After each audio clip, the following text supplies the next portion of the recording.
여러분, 안녕하세요. 주말 재밌게 잘 보냈나요? 오늘도 재밌는 성경 동화 속으로 떠나볼까요? 그럼 이야기 속으로 숑숑숑. 모세는 살면서 어려운 일을 많이 겪었어요. 단지 이스라엘 남자아이라는 이유만으로 나일강에 던져져야 했던 무선 시절에 태어나 120살이 될 때까지 파란만장한 삶을 살았죠. 처음 40년은 애굽 왕자로서 살았어요. 애굽 최고의 선생님들 밑에서 교육을 받으며 자랐지만 하느님과 자기 백성을 한시도 잊지 않았죠. 그 다음 40년은 광야에서 양치기로 살았어요. 그리고 마지막 40년 동안은 하나님의 심부름꾼이 되어 이스라엘 백성을 이끌죠. 한편의 드라마 같은 모세의 삶을 통해 하나님이 어떻게 일하셨는지 함께 만나볼까요? 다시 광야에서 산다는 건 쉬운 일이 아니야. 새벽마다 하늘에서 만나가 내려오고 때때로 메추라기 고기를 먹었지만 이스라엘 백성은 여전히 틈날 때마다 불평이었단다. 모세만 하느님의 종이냐? 우리도 할 수 있어. 그 중엔 이렇게 말하면서 덤벼든 사람도 있었어. 애굽으로 돌아가자고 하는 사람도 여전히 있었지. 이스라엘 백성이 이렇게 하나님을 거역하며 배반할 때마다 엄청난 재앙이 일어났단다. 땅이 갈라지고 불뱀이 나타나 사람들을 물어 죽이기도 했어. 모든 것이 우린 모두 광야에서 죽고 말 거야 라고 불평했기 때문에 일어난 일이야. 애굽에서 나올 때 20살 이상이었던 사람은 여호수아와 갈렙을 빼고 모두 광야에서 죽을 운명이 되고 말았지. 그런데도 사람들은 계속해서 모세와 아론에게 도전장을 내밀었어. 하느님은 어리석은 이들에게 질서를 가르쳐주기로 작정하셨지. 모세야, 이스라엘 자손 12대표의 지팡이를 가져오너라. 모세는 12지파 대표의 지팡이를 모았어. 레위 지파의 지팡이는 아론의 것이었지. 모세는 하느님이 시키는 대로 지팡이마다 대표의 이름을 써서 성막 앞 법궤 앞에 두었단다. 하느님이 말씀하셨어. 내가 택한 사람이 누구인지 보여주겠다.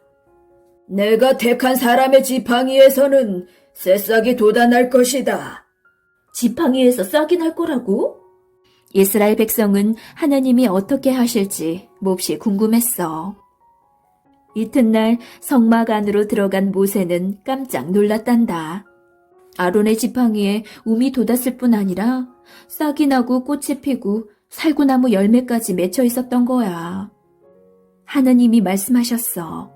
아론의 지팡이를 잘 간직하여라. 그리고 다시는 백성이 나를 거역하여 원망하지 못하게 하여라. 이스라엘 자손은 하느님이 세우신 사람이 누구인지 분명히 알게 되었어. 모세는 아론의 쌍난 지팡이를 하나님의 법궤 안에 보관했단다. 십계명이 쓰인 돌판과 만나를 담은 항아리와 함께. 모세의 죽음. 이스라엘 백성은 요단강 동편까지 왔어. 이제 강만 건너면 약속의 땅이야.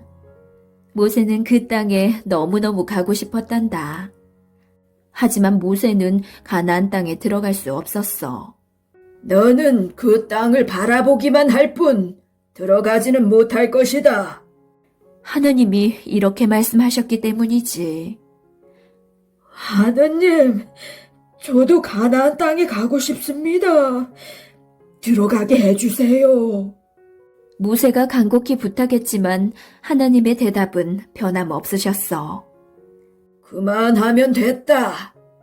다시는 이 일로 내게 말하지 마라. 얼마 전 이스라엘 백성은 광야를 떠돌다 무리바에 다다랐어. 거기서 이스라엘 백성은 물이 없다고 불평을 했단다. 이때는 광야 생활이 몸에 익을 대로 익은 뒤였지. 물이 없을 때 바위에서 물이 솟는 기적도 이미 경험한 다음이고 쓴물을 단물로 만드는 기적도 이미 경험했지.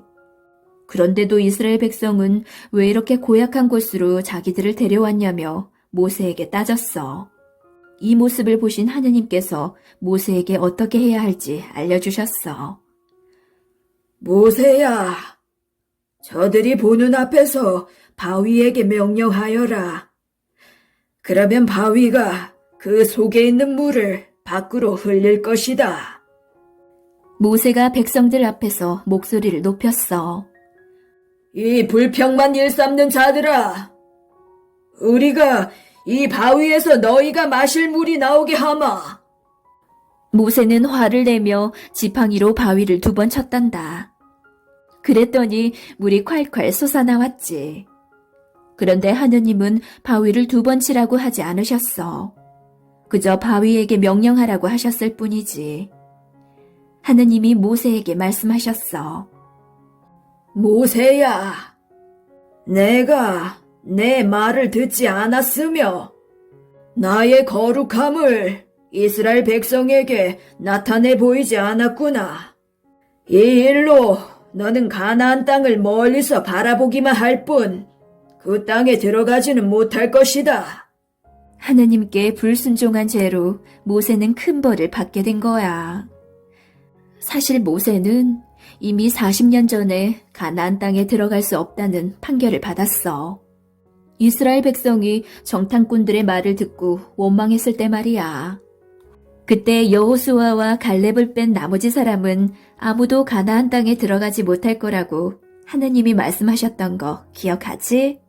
이런 이유로 모세는 가나안 땅을 바라보기만 할 뿐 들어갈 수는 없었단다. 이 백성은 여호수아가 이끌 것이다. 모세는 백성을 모아놓고 유언을 했어. 주님께서 내가 그 땅에 들어가는 것을 허락하지 않으셨으니 너희는 여호수아와 함께 요단강을 건너가거라. 주님이 반드시 그 땅을 차지하실 것이다. 그러면 너희는 내가 기록해둔 하나님의 율법을 지키고 자손에게 가르쳐야 한다. 모세는 여호수아를 백성 앞에 세워놓고 다시 말했어. 너는 마음을 강하게 먹고 용기를 내라. 주님이 내 앞에 가시며 너와 함께 계실 것이다. 모세는 이스라엘 백성을 축복해주고는 지팡이를 짚고 천천히, 아주 천천히 산을 올라갔어. 마침내 약속의 땅이 훤히 내려다 보이는 어느 산 봉우리에 이르렀어. 주님, 정말 아름답군요. 모세는 약속의 땅을 찬찬히 뜯어보았어. 서쪽으로 펼쳐진 바닷가에서부터 동쪽의 요단강, 멀리 사이와 종려나무 성읍, 아름다운 평지가 한눈에 들어왔지. 바로 그곳에서 하나님은 모세를 데려가셨어. 모세는 그 산골짜기 아무도 모르는 곳에 묻혔지. 이스라엘 백성은 아주 오랫동안 모세의 죽음을 슬퍼했단다. 발람과 당나귀 40년이 다 지나가고 있었지. 그 사이 애굽에서 나올 때 어른이었던 사람들은 모두 죽고 20살이 안 되었던 청소년들과 광야에서 태어난 새로운 세대가 민족을 이루고 있었지. 새로운 이스라엘 백성은 가나안 땅 가까이로 이동해 모압 사람들이 사는 땅 코앞까지 왔어. 모압의 왕 발락은 걱정이 되어 잠을 이루지 못했어. 이스라엘 백성들이 다가오고 있다. 저놈들을 어떻게 처치하지? 발락 왕은 신하들을 보내 유명한 선지자 발람을 불러오라고 했어. 그곳 사람들은 발람이 저주하는 사람은 저주를 받고 발람이 복을 비는 사람은 복을 받는다고 믿었었지. 신하들은 보물을 잔뜩 챙겨가지고 발람에게 갔단다. 부디 모셔서 이스라엘 백성을 저주해 주십시오. 발람은 하느님이 이스라엘 백성을 돌보신다는 걸 알고 있었어. 그는 이렇게 대답했지. 오늘 밤 기도해보고 결정하겠습니다. 그날 밤 하느님이 발람에게 나타나셨어. 이스라엘 백성은 복을 받는 백성이니 절대로 저주해서는 안 된다. 하느님의 명령을 들은 발람은 신하들을 바로 돌려보냈어. 내 주께서 그 사람들을 저주하지 말라고 하십니다. 발락왕은 이번엔 더 높은 사람들을 발람에게 보냈어. 그들을 저주해 주시면 엄청난 보물을 드리겠습니다. 어떻게 대답해야 할까? 하느님이 절대로 가지 말라고 하셨으니 안 돼요. 저는 같이 갈 수 없습니다. 라고 해야겠지? 하지만 보물이 탐났던 걸까? 바람의 입에서 의외의 말이 나왔어. 오늘 밤 다시 하느님께 여쭤보지요. 그날 밤 하느님이 말씀하셨어. 갈 테면 가라. 하지만 내가 말하는 것만 전해야 한다. 이튿날 발람은 아침 일찍 신하들을 따라 길을 떠났어. 하느님의 말씀이 자꾸만 귀에 쟁쟁하게 울렸지. 얼마 뒤 발람은 포도원 사이를 지나가게 되었어. 양쪽에 담이 있는 좁은 길이었지. 이때 갑자기 발람이 탄 나귀가 이상한 행동을 하기 시작했지. 담 쪽으로 몸을 바짝 붙이더니 좀처럼 앞으로 갈 생각을 하지 않는 거야. 어이, 이랴! 이랴! 앞으로 가라! 발람은 나귀의 배를 걷어차며 앞으로 몰았지. 그런데도 나귀는 담 쪽으로만 몸을 붙였지. 결국 발람의 발이 벽에 긁혔고 나귀는 그 자리에 주저앉아 버렸단다. 발람은 화가 나서 지팡이로 나귀를 때렸지. 그때 놀라운 일이 일어났어. 갑자기 나귀가 입을 열어 말을 하는 거야.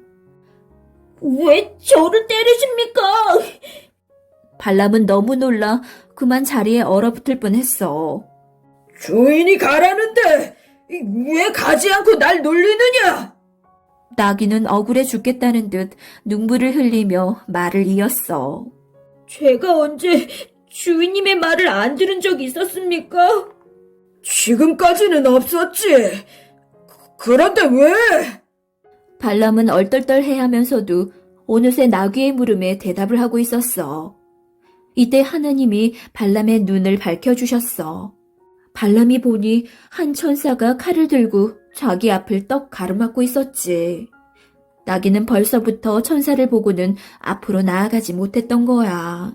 그제야 비로소 발람이 천사 앞에 무릎을 꿇었어. 잘못했습니다. 다시 되돌아가겠습니다. 아니다. 같이 가라. 하지만 내가 일러주는 말만 하여라. 천사의 말에 발람은 다시 발락왕의 신하들을 따라갔단다. 발락왕은 반갑게 발람을 맞았어. 발람은 7 제단을 쌓고 제물을 드린 다음 예언을 시작했지.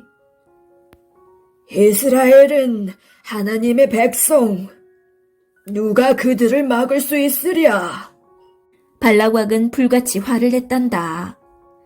아니, 이스라엘을 저주하라고 했더니 도리어 축복을 하느냐? 하지만 발람은 발락왕이 듣고 싶은 말을 해줄 수 없었어. 천사가 칼을 들고 서 있는데 어떻게 딴소리를 하겠어. 발람은 3번이나 이스라엘을 축복했지. 아무도 하느님이 택하신 이스라엘 백성을 저주할 수 없었단다.